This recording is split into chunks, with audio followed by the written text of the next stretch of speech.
siwenza ngokuthula bonke ukukhombisa ukuthi sithi abangekho emthethweni abahamba. Yebo. Manje ngamana lasazi ukuthi kwenzakaleni kodwa angeke kube laba kuthiwa ukufika kuyoba imikhuba nkofu yangakithi le esebenzisana nawo ngoba ngeke kube isibindi sokuhlasela umkhumbi wempikazi. Impela. Yebo Thomana. Angithi phela babanika imali. Babanika imali ukuthi hambani lokwenza izinto ezingalungile. Nalokhu nje kwedelela ngempela ukuthi abantu bavele bangene nje ezweni labantu bengaphethe isicucu kodwa bangene bahlale bese beba yonke into kugcine sebebeka inkosi yale singayaziyo isibekwa la eSouthern Cape. Iyakutshela nje ukuthi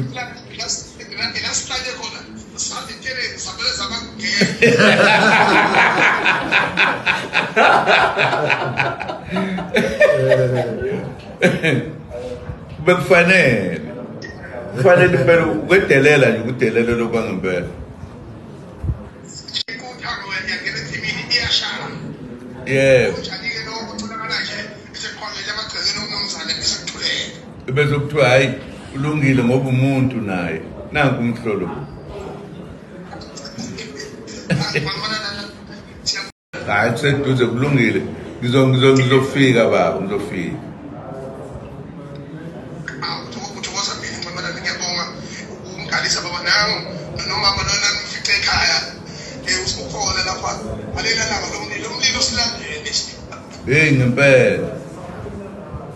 Mama niyaphila. Hawu bandla ngiyadabuka ngalokho kwenzakele. Ngizofika kodwa ngizokhala. Yeah. Yebo.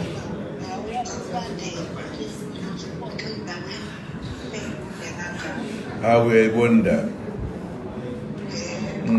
Hayi kulungile ngizonibona mama. Thank you. Igama lami nguBongosi Wakhanyile. Ngisendaweni yesigameko ngizobona ubaba uMacingwane okumfowethu engiphila naye kakhulu. Abamlandelayo bazokwazi ukuthi namhlanje bekumele engabe ubaba uMacingwane uvelile ecaleni njengomunye wofakazi ecaleni lami lebhelu sango-2021 kwi-July unrest. Kodwa ngesimo ke esimehlele namhlanje ugcine engakwazanga ukuzofika. Ngase ngithi njengomfowethu engiphila naye kakhulu angizovela isimo asikho sihle. Izindlu zonke ziwumlotha. Ngikhuluma nje nginaye ubaba uMacingwane ongeke kaze akhulume kakhulu kwanamhlanje. Okwami nje ukuzothi ubaba uMacingwane ukwehlele usiphatha kabi kakhulu. Siyafisa ukuthi uphenyo lenzeke ngendlela. Siyafisa futhi nawo sikwazi naso uqine kwethu. Thina sihlezi siwaseka sihlezi sinawo. Umuntu ke futhi oyazi kakhulu nezinto zezizulu engazi ukuthi nazo zonke indlela zokulwa lempi. Sokuwaseka mfowethu uzofika egcineni nayo lempilo kuze kuvele ukuthi ngabe uvelaphi ubani usemva kwaleli simo lesi esibhekene naso namhlanje. Umuntu nje uzothi unawo uMacingwane uyibamba uqine ntakithi soyinqoba lempi. Cha Wakhanyile ngiyabonga nje ukuthi ufike enyathela amagcikelo baba. Akungilingeni ukukhuluma yebo ngiyavuma. Kodwa njengomholi kuyaphonga ukuthi ezenze sicicise ngoba lento yenza isikhathi sibi sisempini ejulile. Impi la silisana khona nabantu abangekho emthethweni kulelizwe. Yes. Esiphazamisa isystem yabantu abaningi kakhulu ababeneficiayo abama-beneficiaries zonke izimo ekhona kulelizwe ezi-illegal. Ama-drugs, abantu abatraffic ngokungemthetho bezogada bezoba o-anti emizini yabantu bama-agent angekho emthethweni bayahola. Phinde kuzoba abantu abaney'tolo abathola imvumo ngokuyigwazela kwamasipala more than thousands and thousands of iy'tolo uma ngabe une protection fee u-2000 ngenyanga noma u-5000 ngenyanga depending on isitolo sikuphi lowo muntu loyo mawucabanga wenza amamiliyoni ngenyanga so and leyo nto leyo ke yenza ukuthi ke vele kulabo bakithi esiphazamisa uhlelo lokusebenza kwabasoba itrade thina ke njengabantu besintu awaqhaljwa manga emsamo ungaqhamba yonke indawo amanga kodwa hayi emsamo kekho umuntu ongavuka namhlanje ashisa umsamo wakhe baba ongizalayelele emathuneni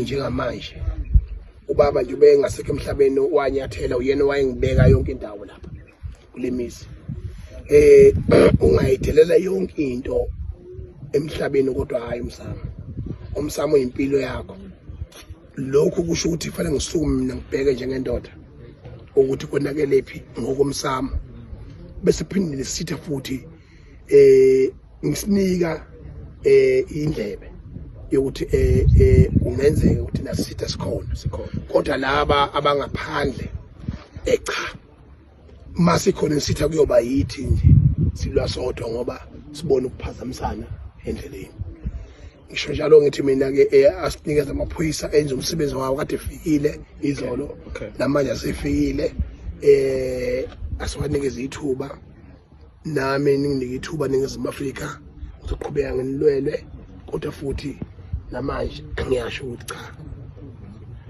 ayihlale phansi bamba umthetho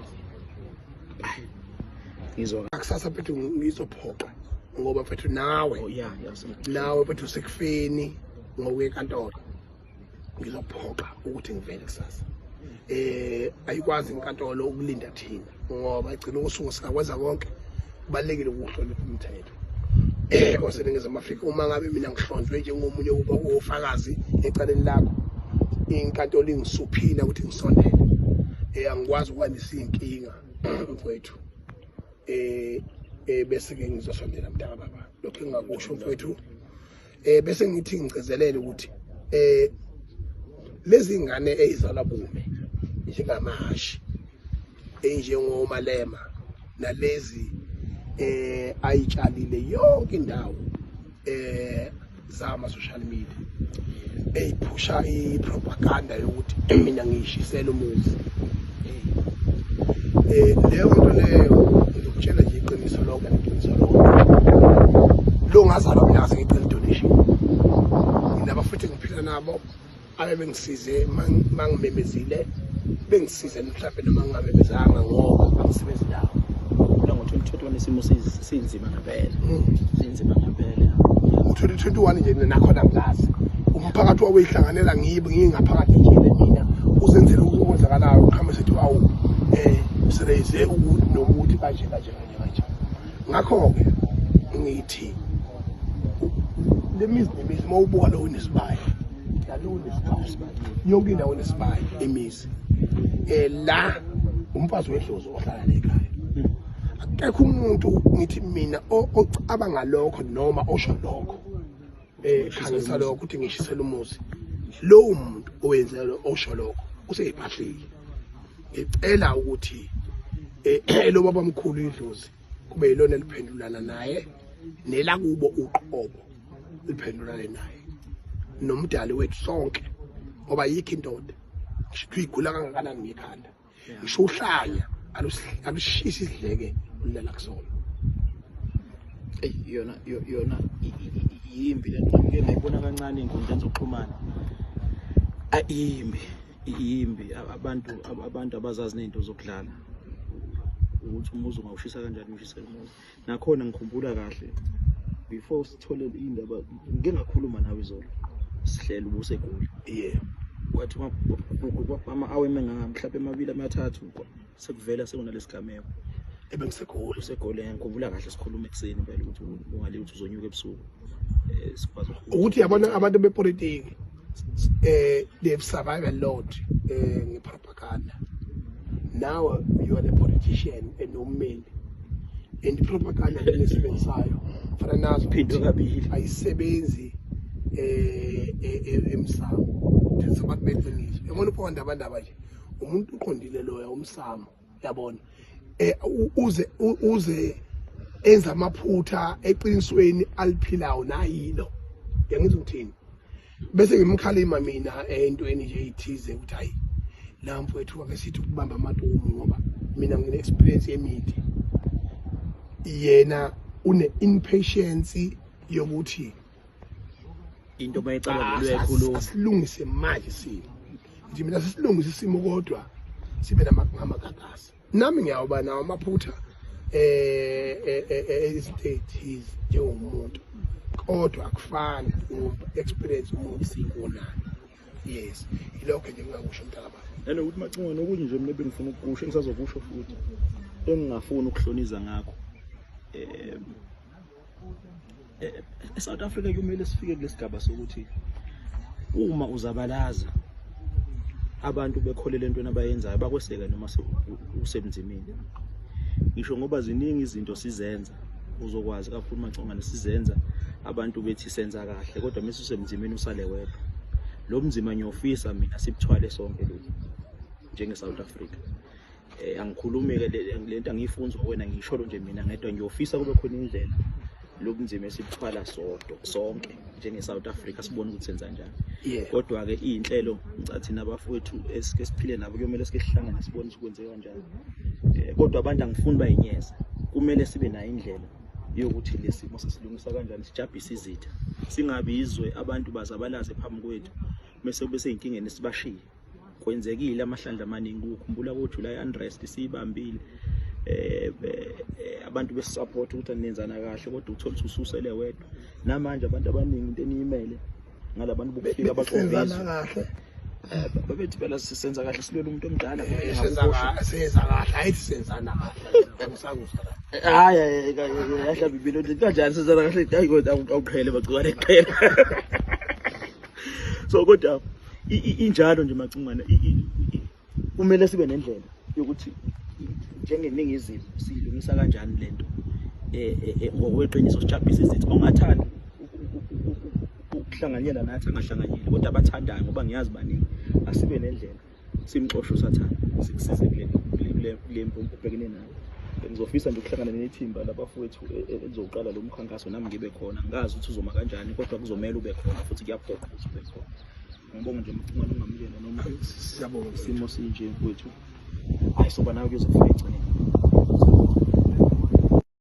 Hello Mzansi, welcome to Mgosi waseMzansi. If today is your first time visiting this channel, please do the right thing and click the subscribe button. This is Jacob Zuma.